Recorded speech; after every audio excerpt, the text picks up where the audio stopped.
So this is Kidderminster train station. This is where I come to every time I'm going down to Westminster to talk to Department for Transport officials or to ministers or to MPs. And let's face it, I'm not as young as I used to be. Walking or cycling here isn't an option for me, so I've got two options. Either ride my bike or drive my car.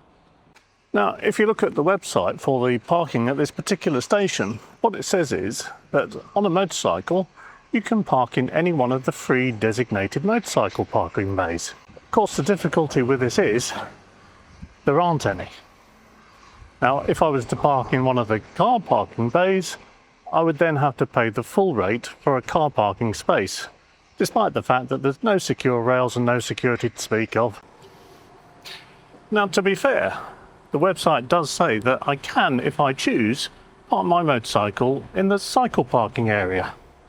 As you can see, all my cycle parking racks, undercover, excellent provision for cyclists. But how do you get to it on a motorcycle?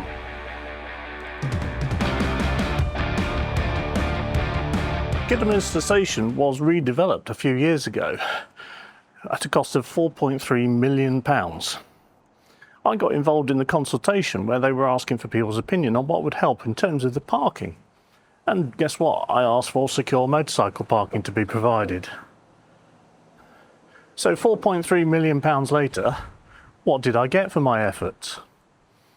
Plenty of secure cycle parking, plenty of car parking spaces, but not a single piece of paint on the floor saying motorcycle can park here.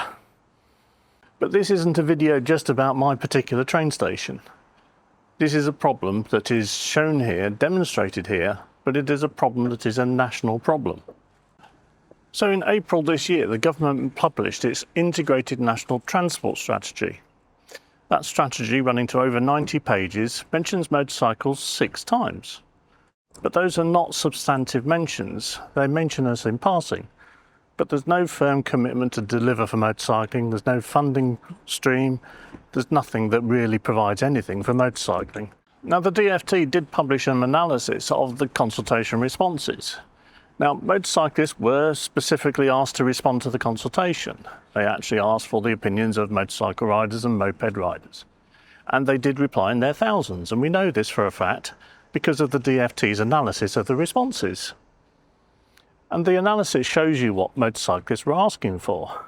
As well as access to bus lanes, they also asked for secure parking at railway stations. They asked for road safety measures that reflect that a pothole actually means for a rider as opposed to a car driver.